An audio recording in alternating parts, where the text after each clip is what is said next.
Hi. Awesome. We're just having a natter here on the stage. You'll hear more on that later. Welcome back from lunch, folks. I was very impressed with how we sorted ourselves very well in that queue upstairs. Incredibly efficient way to distribute the lunch. I hope we enjoyed it and the views, and also got to see our exhibitors. As with this morning, we will have lots of breaks for refreshments, but I wanted to shout out a particular stand, that of the Learned Societies. This manifesto that I can see a couple of you have in your hands is an excellent read, and as I said, this is our homework post today, so please everyone do go and pick up your homework, your problem sheet, whatever you want to call it, to mean that it's something you will pick up. So this afternoon we are going to kick off with someone who made history. In 105 years of its history, GCHQ has never had a woman as director, but we have one here on the stage. We call her Anne, or A. I said 4, the number 4 looks a little bit like an A, so maybe we call her 4. But this is Anne Keast-Butler, 004, thank you very much, who is the director, the current director of GCHQ, the UK's intelligence, cyber and security agency. For those of you who know MI5 and MI6, they sit in the middle, and they're closer to the maths, I think we could say, as well. Prior to this, you were Deputy Director General at MI5 and has been involved in all manner of things to do with security, terrorism, and serious organised crime. Now, Anne is going to speak for about 10 minutes on a number of things that pertain to what we're discussing today, and then she'll join me on the seats on the stage to do a Q&A session. So as she's speaking, if there are any questions that come to mind, do jot them down, and we'll endeavour to get to them in the 10 minutes that we have. But please do have them ready, because it's always nice when we're able to run a very efficient and swift question and Q&A session, just like we did with the lunch upstairs. I trust we'll be able to do that. Without further ado, over to A, Anne Keast-Butler.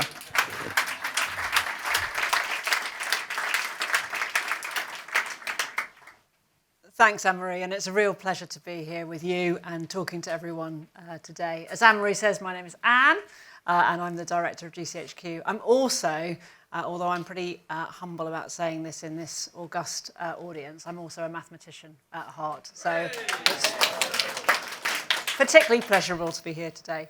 And GCHQ is one of the largest employers of mathematicians in the UK, so math is something that really matters to us. And I thought I'd try and spend the 10 minutes telling you a little bit about why that is, why that's the case, and about the role that mathematics plays in keeping the country safe today and into the future. As Anne-Marie says, GCHQ is the UK's intelligence, security and cyber agency. So for those of you who haven't heard of us before, we are the largest of the 3 intelligence agencies. We haven't yet had our sort of cultural reference moment as MI5 and MI6 have with Bond and Spooks. And for those of you who've watched it, intelligence doesn't count. But we are there. And we focus on communications and the technology that underpins them. And in particular, trying to find insights from those communications to illuminate some of the problems in the world, and also to work really hard to keep the UK the safest place to live and work online. We also, and this is a long part of our history, we provide the sort of secure communications backbone that allows the wider national security community to operate effectively and secretly out of sight of our adversaries. And our mission is really simple. It is absolutely to keep the UK safe and prosperous and resilient in an uncertain and volatile world. So that mission requires us to understand the strengths and weaknesses of cryptography and security technologies. It requires us to design and implement machine learning and graph analysis techniques to identify the patterns in communications data. And it requires us to build the statistical models that allow us to turn that data into operational intelligence and insights and effects and sort of know-how for the UK. And all of that, as those of you who are close to maths will know, is underpinned by mathematical techniques, data-driven decision-making, and it's carried out by our people who bring problem-solving mindsets to work. You don't need to be GCHQ, director of GCHQ, and in my job, to recognise that we're living through an incredibly difficult time at the moment. It's one where the threats we face as a nation are changing rapidly, probably more so than at any point in my 30-year career in national security. And it's also a time where we are constantly rethinking what we mean by national security and what that means for our work. Over the last 2 years, the increase in interstate kind of competition and rapid technological change have accelerated at a pace and intensity greater than I think I've seen in my career. And as state-sponsored cyber activity represents one of the most malicious strategic challenges to our system and to the UK's national interests. Our adversaries are operating in increasingly sophisticated ways in cyberspace to further their own interests. You may have heard of China described as the climate and Russia as the weather in this context. And it's a useful way, I think, to think about the particular challenges that these two states pose. And just to be clear, when I'm talking about these two states, I'm talking about the Chinese Communist Party and Putin's regime rather than the people of those two countries.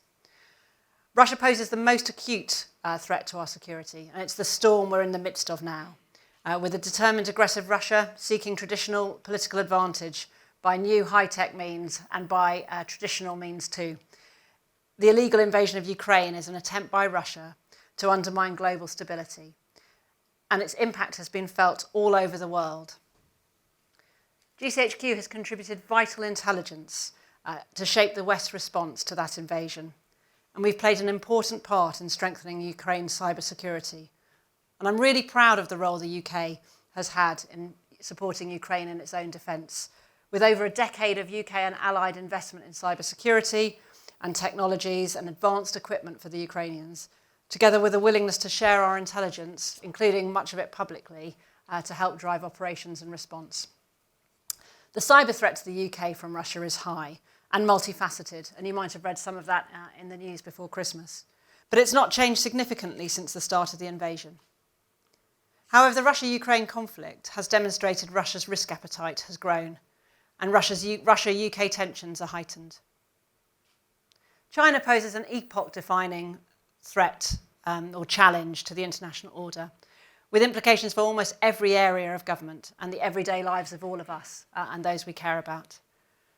China's cyber capabilities have evolved over the past decade into a sophisticated and persistent threat. And again, those of you who are with an interest in this will be reading about that in the tech media. This evolution will almost certainly continue, and China will remain a top-tier cyber adversary over at least the next 5 years.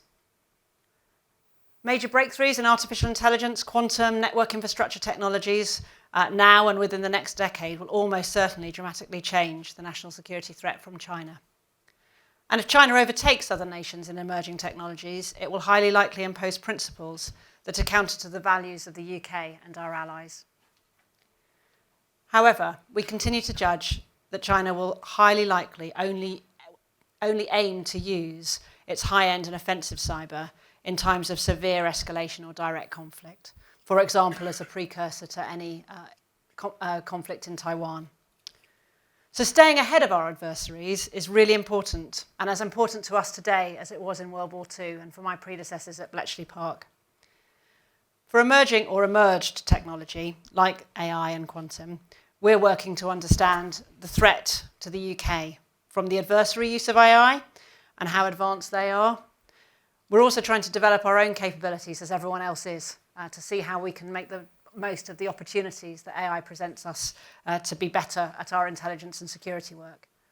And then we're also looking to see how we make sure that we protect the UK by ensuring that those technologies are really secure by design and that is hardwired in at the beginning rather than bolted on at the end. And that way we can make sure that with companies we're working to protect all of us as users and the wider society. Both those threats and opportunities in AI, and it's often mathematicians who are at the heart of understanding them and making sure that we're making the most of them. As we all know, mathematics is more than just theorems and sums. And studying mathematics trains a way of thinking. That's certainly been my experience. So deep technical research is part of that, and I'm really proud of the work we do at GCHQ in that area. From securing our nation's communications to modelling the spread of a pandemic, problem solving as a skill is amongst our most valuable and versatile talents. And it is for this reason that mathematicians are often at GCHQ some of our most versatile employees. When people think of mathematics at GCHQ, they often think of Alan Turing and the code breakers at Bletchley Park. And I suspect their thoughts turned to men rather than some of the lesser well-known women who were really pivotal in our code breaking history too. But however you think of kind of code breaking and mathematics at GCHQ, often what gets overlooked is the teamwork nature of it. It's not that single genius spy toiling away on their own in a darkened room that actually solves the problems. Code breakers in World War II, as today, used their creativity and their collaborative ability to work with others to design the new techniques that would keep the world and our allies safe, and to tackle the toughest challenges, toughest technical challenges as they could. And our modern digital our modern digital age of big data, artificial intelligence, quantum computing, cyber warfare might look very different in terms of some of those concepts, but actually the core mission and the way we have to work together to solve those problems remains unchanged. Our mathematicians and technical experts work together with academia, and for us that is most strongly represented through the Mathematical Institute, the Hillebrand Mathematical Institute, with its bases in Bristol, Manchester and London. And it's great to see Catherine here in the chair today and on the panel earlier. Those academic partnerships, together with our partnerships with industry, military, government and internationally, allow us to harness technology and mathematical techniques and take the data-driven decisions that will help keep our country safe. And that teamwork is in our DNA as an intelligence community. And of course, that team sports extends beyond the UK. We enjoy really strong international partnerships, with our closest partner being the US. And that relationship is particularly strong with our mathematicians. It was a mathematician, Abraham Sinkoff, who led a mission to Bletchley Park at the start of World War II, where my predecessor shared Britain's greatest secret, the bomb machine, designed by Alan Turing and Gordon Welchman to break the German Enigma code. And we shared that with the Americans through the mathematical links that we had. And from that came the formal intelligence partnerships that is at the heart of the Five Eyes partnership today. As I said, I'm definitely somebody who has benefited from a mathematical education in shaping the way I think. I don't solve equations anymore, but it definitely helps me as director of GCHQ look at the problems ahead of me, chunk them up, work through till I find a solution, and iterate and work with others to try and find the way through something. So I enjoy being a mathematician, and I've really enjoyed, as I stepped into this role, kind of reconnecting to my university and school heritage, which gives me a sort of energy and a enjoyment when I go out and meet the people who are really doing this for real for us. I also really care actually about the linguists, because I don't have those skills, and it's something that, it's the combination often of maths and language that really unlocks some of our problems. And so seeing people who are brilliant at their work, and particularly where that brilliance is something I can't even begin to emulate, is an awesome part of my job. So as I sort of move on this, I just wanted to reflect a little bit on a point that Anne-Marie made about being the first female director of 17. And in 105 years, you don't need to be a mathematician to sort of spot the numerical challenges there, really. And I really want to do my bit to shift those statistics. Not least because the challenges that I've described that we're trying to get after require a really rich mix of minds, and we can't possibly hope to succeed if we are not drawing on the full talent of the UK. So it's something I really care about, and I know this audience really cares about too. The technology challenges of today and tomorrow are really tough, so we need that diversity in skills and experience and approach if we are going to solve them. And in GCHQ, we really believe that that mix of minds is at the heart of how we can be brilliant. It's at the heart of our success. It's what gives us a competitive advantage. So currently, when we look at the stats, the makeup of mathematicians leaving university or even entering university is not what any of us would want it to be.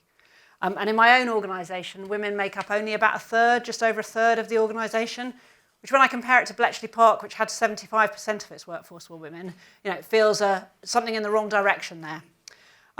So I think for us to make sure that I've got the right mix of minds and you are drawing on that range of talent for the problems you're facing, it really matters to us, to all of us as leaders in the mathematical sphere, to continue to inspire and interest everyone in education, in careers in maths and wider STEM subjects, particularly for women and underrepresented groups. We've got a proud tradition of puzzles at GCHQ. We've adapted our approach with our annual Christmas card, and a big thank you to Bobby, who I think is in the audience, for helping us to do that. And this has been our most successful year this year. And we've got puzzle books as well, which we're trying to use to hook the younger generation into some of this ways of thinking. You'll have the things that you're doing too through your very initiatives that are trying to increase the rich mix of minds that are attracted to mathematics. And we heard some of that on the panel earlier. So I'm just encouraging all of us to think, how can we use our unique USPs to reach out, to make that connection, and to inspire others. And Anne-Marie, of course, you're a fantastic example of this with everything that you're doing with STEMette, and that's just amazing to see. And I'm a lucky beneficiary of that, so thank you very much. I'm also really delighted that we partner at GCHQ with Maths for Girls. That's another initiative designed to attract more women or more young women into STEM, particularly focused on those where free school meals is a higher proportion of the school intake, because that's trying to reach people who might not be thinking of careers in maths. And organisations like the Female Lead, who we're partnering with for an event next week, again focused at the next generation of mathematicians, are doing amazing stuff to drive that diversity. And I think it's something that we all need to pay huge attention to. So I thought I'd just finish by underlining, as I think you've heard through today's talk, the critical importance of mathematics today and to the future of national security. We've got that tough array of technical challenges ahead, and they're going to get more complicated, not less. And we're going to need to be more creative and more ingenious in finding our solutions to them. Those solutions will be found by problem solvers who are comfortable with data, who are able to adapt to emerging technologies, and who can cope with the sort of fast pace of change in the world of today. And for that, we're going to need mathematicians and wider numerical literacy. For us in GCHQ, those skills are obviously crucial. But I think they matter for the rest of the UK. And they're going to be key to keeping the UK the safest place to live and work online. We need that next generation to feel inspired by mathematics and confident of their own ability to interact with our increasingly mathematical world. Our prosperity as a nation and the national security of our nation depends on us getting that right. So thank you.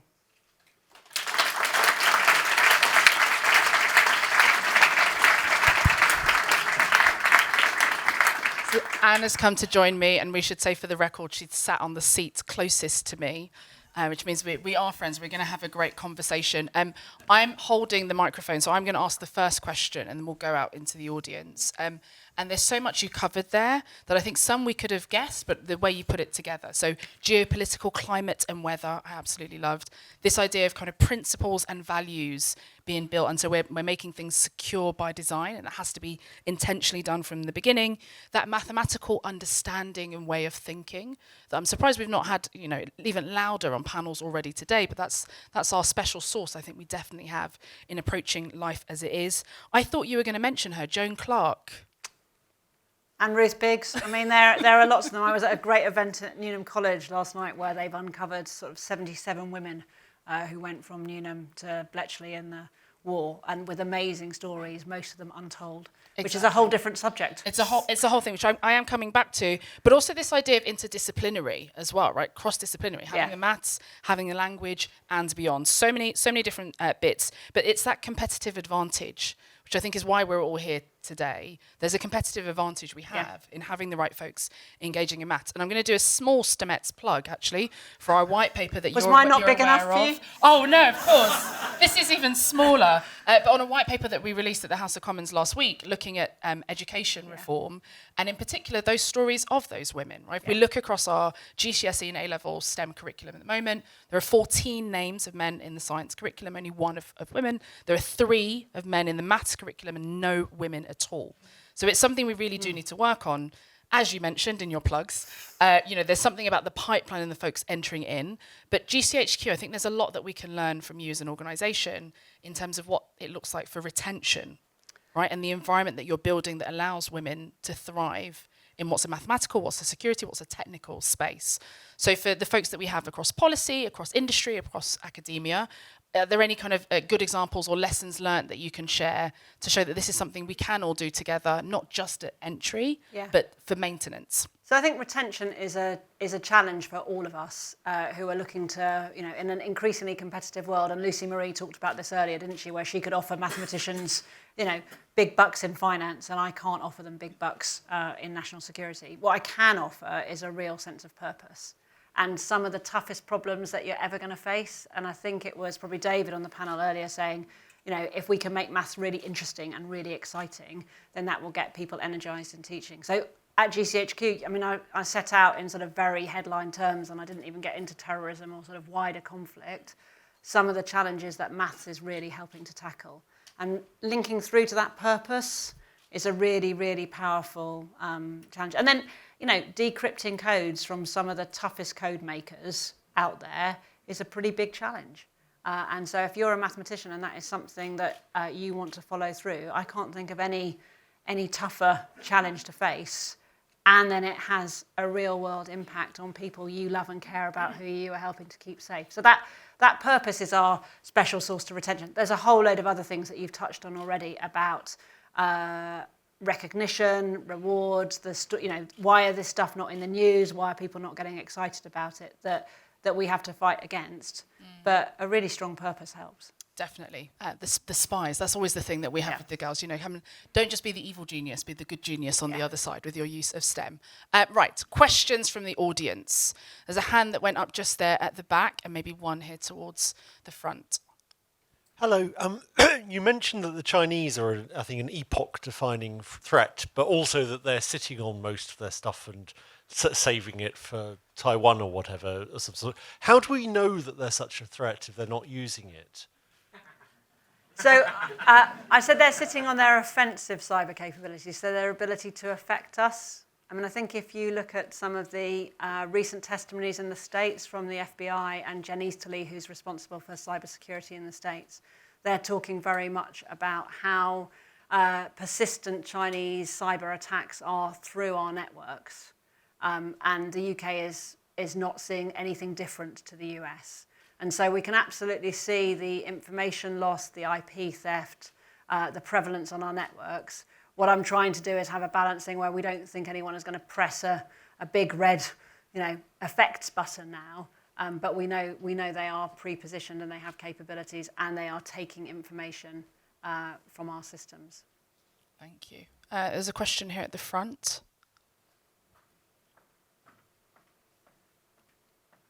Just there. Is there a hand? Has it gone? Okay, all right, no worries. So I think let's head just back if we can. Yeah, thank you. Hi, yeah. So at the moment, UK universities depend to a large extent on international students for their continued existence. Now, does this pose a security risk for the UK? So I personally don't think it does. I think one of the fantastic things about academia is the ability to bring minds and experiences and that mix of minds together globally. And I think we heard a colleague from South Korea reflect on that a little bit earlier. So I think the key thing is to do that with your eyes open and sensibly and to make sure that you're balancing off other effects of that. So there's been a whole load of focus on the quietening of the voice of student voice on university campus, and that's obviously not something that is going to drive academic brilliance if people are curbed from what they can say by oppressive states or people watching them. So I think it's about doing it with your eyes open.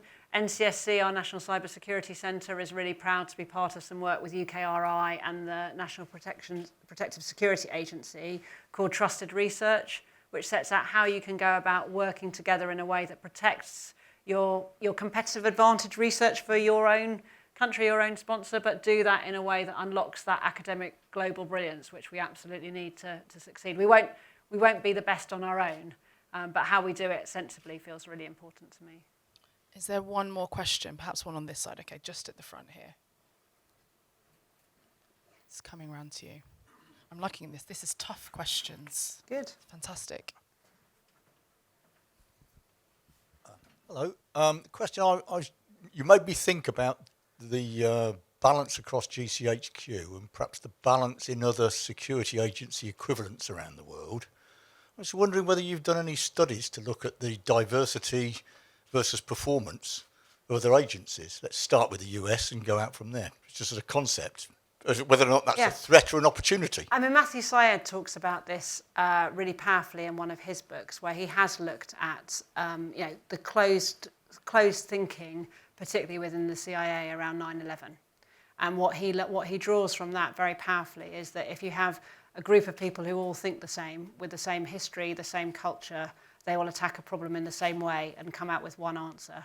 And that you're not covering the whole pitch, you're just covering a small part of it. So those anecdotal examples where people have looked into it in depth show us that that mix of minds is what makes us better. And when I look at, I'm lucky enough in my job to hear about all the really fantastic things that we do, as well as the things that get tricky.